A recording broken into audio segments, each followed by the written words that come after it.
Écoute, on a depuis, dès l'arrivée des délégués, puis après dès l'arrivée des arbitres, suivi les procédures de la Ligue, avec Alain Play, directeur général adjoint du RCSA, on a suivi les demandes du délégué et puis après des arbitres. La première étape a été de monter en haut du secteur M de la Gergovie, puisque le règlement demande qu'on aille à l'endroit le plus haut et le plus éloigné. Donc on l'a fait une première fois vers 19h30 et nous l'avons refait à 20h15.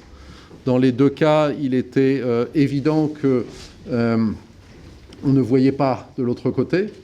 Les informations en plus qu'on avait reçues, c'est que les tests télé ne permettaient pas de donner aux téléspectateurs, je dirais, une vision du match correcte. Et d'après ce que nous avons entendu aussi, c'était un problème pour les images des arbitres VAR.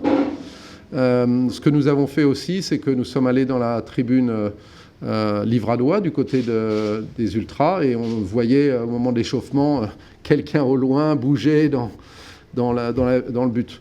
Donc, bien sûr, j'ai tenu en quasi-permanence le président Ahmed Schaeffer au courant, ainsi que Yannick Flavien, qui est avec moi aujourd'hui au match.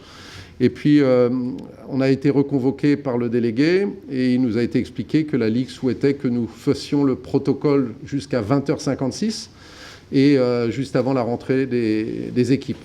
Et donc, à 20h55, on a été convoqué à nouveau dans le bureau et on nous a l'arbitre avec... Donc, il y avait à la fois les représentants des deux clubs, les deux entraîneurs, les deux capitaines, et les arbitres, et la décision a été prise on a été informé de la décision du report, qui correspondait d'ailleurs à ce que nous avions expliqué, les deux clubs exprimaient ensemble la même position. Voilà, donc on est bien sûr déçus pour nos supporters, parce que le stade était encore plein, il était encore bouillant, et donc on est là.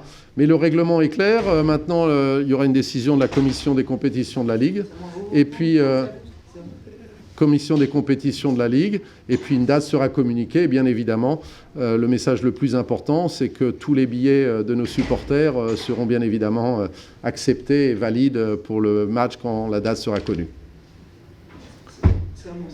Non, c'est pas le mien. C'est aux journalistes. Voilà, donc bien sûr, on est déçus. Le groupe s'était préparé. Vous connaissez les objectifs du coach. Donc bien sûr, on est déçus, d'abord pour nos supporters, pour le groupe. Mais bon, aujourd'hui, on ne pouvait pas décemment jouer. Vous étiez là, vous avez vu qu'on ne voyait pas ce qui se passait. Et s'il y avait eu une contestation et que la VAR ne pouvait pas fonctionner à cause du brouillard, tout ça, ça aurait été, pour les deux clubs, hein, pas seulement pour nous, pour les deux clubs, ça aurait été dommage. Donc, il n'y avait pas d'autre choix aujourd'hui, malheureusement. Non, ça n'était pas une solution. D'abord, la question ne s'est pas posée, puisque, comme vous le savez, la décision de rejouer ne nous appartient pas.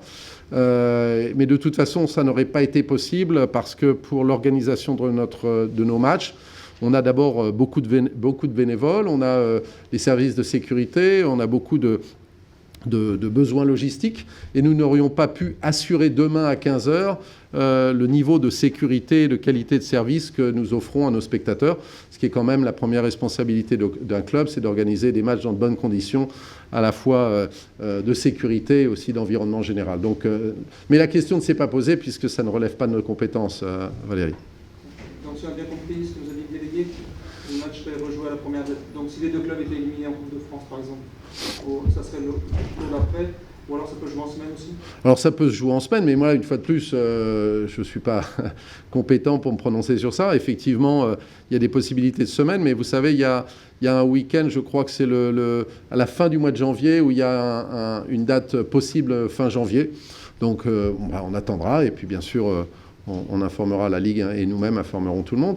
Mais une fois de plus, je répète que les billets de tous nos supporters seront bien sûr réactivés. On va tout faire le nécessaire pour que tout se passe le mieux possible lorsque le match sera reprogrammé.